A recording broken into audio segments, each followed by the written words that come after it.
तो वहीं आपको बता दें कि बीजेपी के वरिष्ठ नेता और हरियाणा विधानसभा के पूर्व स्पीकर ज्ञानचंद गुप्ता ने जनता टीवी से खास बातचीत की है और इस बीच उन्होंने क्या कुछ कहा, आइए आपको सुनवाते हैं। हरियाणा में बीजेपी सरकार का जो तीसरा कार्यकाल है उसका 1 साल जल्द पूरा होने जा रहा है और मुख्यमंत्री नायब सिंह सैनी इन दिनों जो सरकार की उपलब्धियां हैं उनको लेकर प्रदेश की जनता के बीच जा रहे हैं। मेरे साथ बीजेपी के वरिष्ठ नेता और हरियाणा विधानसभा के पूर्व स्पीकर ज्ञानचंद गुप्ता जी मौजूद हैं, उनसे बातचीत करेंगे। गुप्ता जी, जो तीसरी बार सरकार का जो 1 साल का कार्यकाल है वो पूरा होने जा रहा है, यानी कुल मिलाकर 11 साल जो है वो प्रदेश में भाजपा की सरकार को जल्द पूरे होंगे। तो कैसे देखते हैं आप उपलब्धियों को, खासतौर पर इस 1 साल की उपलब्धियां क्या है सरकार की? क्योंकि विपक्ष तो सीधा सीधा आरोप लगा रहा है कि सरकार हर मोर्चे पर विफल है और तमाम मुद्दों के ऊपर सरकार को जो विपक्ष घेर रहा है। देखिए, आदरणीय नायब सिंह सैनी जी के नेतृत्व में ये जो तीसरी बार सरकार बनी है, मैं कहूँगा कि 1 साल जो हुआ है ये सफलतम और जो सरकार में आने से पहले वायदे किए थे उन वायदों को पूरा करने का एक सफल वर्ष मैं कहूँगा।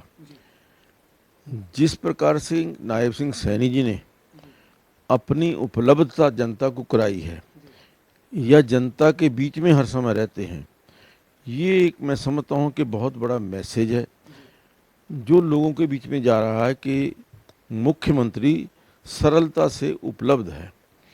और जहाँ तक विकास कार्यों की बात है, उन्होंने एक बात चुनाव से पहले कही थी कि मैं पद की शपथ बाद में लूँगा, मुख्यमंत्री बाद में बनूँगा, और सबसे पहले जो 24,000 24,000 जो डी ग्रुप के एम्प्लॉइज थे उनको मैं नियुक्ति पत्र दूंगा, और उन्होंने उसको पूरा किया। लगभग 24,500 जो एम्प्लॉइज थे उनको नियुक्ति पत्र दिए। और उसके पश्चात जिस प्रकार से वो लगातार, अभी आपने देखा कि सीईटी का एग्ज़ाम हुआ, जिस सफलता के साथ, पारदर्शिता के साथ सीईटी एग्ज़ाम जो है वो कंडक्ट कराए गए, एक अपने आप में एक मिसाल है।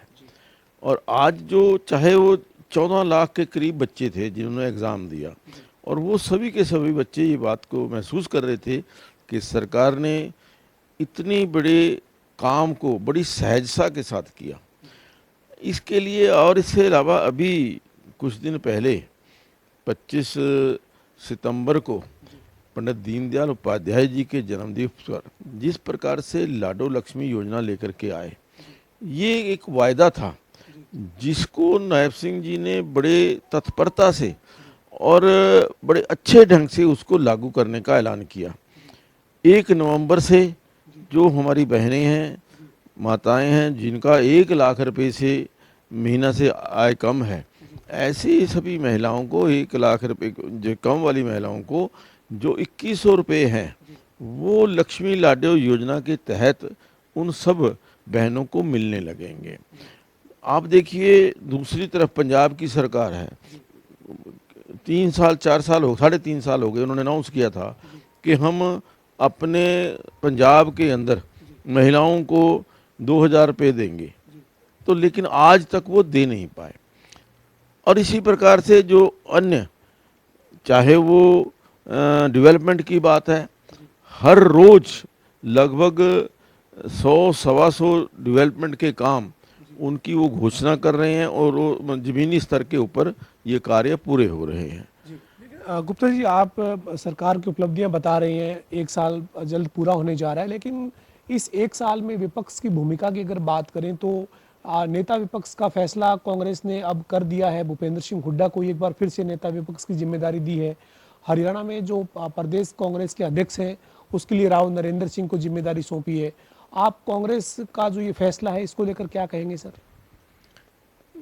देखिए पवन जी, वैसे तो ये उनका अपनी पार्टी का मामला है, लेकिन एक राजनीति में होने के कारण, राजनीतिक पार्टी होने के कारण जनता जो है हर छोटी सी छोटी चीज़ को ऑब्जर्व करती है।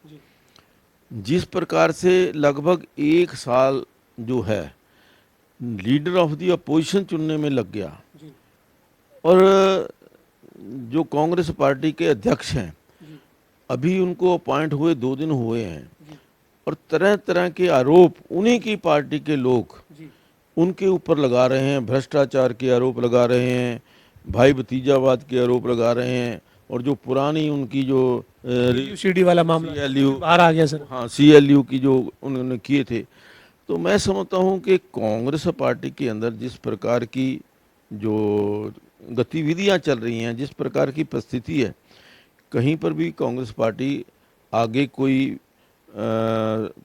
हरियाणा प्रदेश के अंदर कोई अच्छे ढंग से अपोजिशन का रोल अदा कर पाएगी, मुझे नहीं लगता। ये कांग्रेस पार्टी की बात हो रही है। पंचकुला में भी 2024 में विधायक जो है वो कांग्रेस के बने। आप चुनाव जो वो नहीं जीत पाए, लेकिन पंचकुला की डेवलपमेंट की बात करें, वो कहाँ पर है आज। और दूसरा ये कि जो पंचकुला के जो तमाम लोग हैं वो अब लगभग ये सवाल करने लगे हैं कि विधायक जी कहाँ पर हैं। क्या क्या स्थिति है सर। आप जो है वो सत्ता पक्ष की तरफ से पंचकुला के वरिष्ठ नेता हैं, पूर्व में आप स्पीकर रहे हैं, आप लगातार विधायक रहे, क्या कहेंगे जो लोग अब ये बोलने लगे हैं कि विधायक जी कहाँ हैं। देखिए पवन जी, जैसा अभी आपने कहा कि लोग विधायक को ढूंढ रहे हैं, और कहीं कहीं जगह के ऊपर तो इस प्रकार की चर्चाएं भी आती हैं कि उनके गुमशुदगी के पोस्टर लगे हैं, ये कहाँ पर हैं, उनको ढूंढें। मैं समझता हूँ कि ये पंचकुला की जनता का दुर्भाग्य है। लोकतंत्र में कोई भी जो निर्णय है वो बहुमत से होता है, जनता के बहुमत से होता है। जनता ने बहुमत दिया, कांग्रेस पार्टी के कैंडिडेट यहाँ से जीते। एक अपेक्षा रहती है कि कोई भी हमारा जो चुना हुआ प्रतिनिधि चुन करके जाएगा, वो वहाँ के स्थान की विकास की बात करेगा, वहाँ के मुद्दों को विधानसभा के अंदर रखेगा, या उस विकास के लिए वो लड़ाई लड़ेगा। लेकिन आज बड़ा दुर्भाग्य है। मैं समझता हूँ कि जो लोग जनता कह रही है वो ठीक ही कह रही है कि ना कहीं पर विधायक नज़र आता है, ना ही विधायक के द्वारा कोई संघर्ष नज़र आता है, या विधायक के द्वारा विधानसभा के अंदर भी कोई इस इलाके की आवाज़, पंचकुला की आवाज़ जो है वो आज सुनने को नहीं मिलती।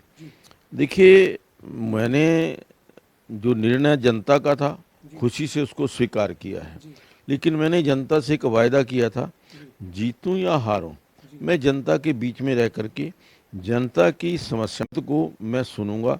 और पिछले 1 साल से मेरा ये प्रयास रहा है कि जो भी मुद्दे पंचकुला के अंदर आए हैं उन मुद्दों को सॉल्व कराने के लिए, या जो विकास के कार्य पहले शुरू हुए थे उन विकास कार्यों को पूरा कराने के लिए मैं तत्परता से लगा हुआ हूँ। जो जब भी जरूरत पड़ती है वहाँ हम आदरणीय मुख्यमंत्री जी से बात करके अभी 5 करोड़ रुपया आदरणीय मुख्यमंत्री जी ने जब ये जो नया पुल बना जिसका उद्घाटन किया था सेक्टर 20 से लेकर 26 वाला जो पुल है, वो पुल बहुत दिनों से उसमें था, कंस्ट्रक्शन में था, उसको पूरा कराया, उसका उद्घाटन हुआ और 5 करोड़ रुपया आदरणीय मुख्यमंत्री जी ने पंचकुला विधानसभा के विकास के लिए दिया, जो कि अब लगना शुरू हो गया है। हमने सारे 5 करोड़ रुपए के जो प्रोजेक्ट थे, वो चाहे वो सड़कों के थे या कुछ पार्क्स के थे या कुछ और डेवलपमेंट के काम थे, उनके ऊपर लगभग सभी के टेंडर हो चुके हैं और विकास के काम शुरू हो चुके हैं। जी, बहुत बहुत शुक्रिया सर हमारे साथ बातचीत करने के लिए। हमारे साथ विधानसभा के पूर्व अध्यक्ष और बीजेपी के वरिष्ठ नेता ज्ञानचंद गुप्ता थे, जो कह रहे हैं कि 1 साल जो पूरा होने जा रहा है, तीसरी बार जो सरकार बनी है उसका 1 साल का जो कार्यकाल है, उसमें जो तमाम वायदे किए गए थे उन वायदों को मुख्यमंत्री नायब सिंह सैनी लगातार पूरा कर रहे हैं। इसके साथ ही विपक्ष पर भी ज्ञानचंद गुप्ता तंज कसते हुए दिखे और पंचकुला की खासतौर पर उन्होंने बात की। उनका कहना है कि पंचकुला के विधायक को अब लोग ढूंढ रहे हैं, लोगों की अब आवाज जो यही है कि विधायक जी कहां पर है। गुमशुदगी की चर्चा जो है वो पंचकुला के विधायक की हो रही है, लेकिन पंचकुला के विकास के लिए वो लगातार लोगों के बीच में है। चुनाव में जो उन्होंने वायदा किया था उस वायदे के तहत चाहे वो चुनाव जीते या हारे, उसी के साथ जो है वो जनता का जो निर्णय था वो उन्होंने स्वीकार करते और लोगों के बीच में रहकर पंचकुला के लिए लगातार काम कर रहे हैं। वीडियो जर्नलिस्ट विजेंद्र सिंह के साथ पवन सिंह और जनता टीवी, चंडीगढ़।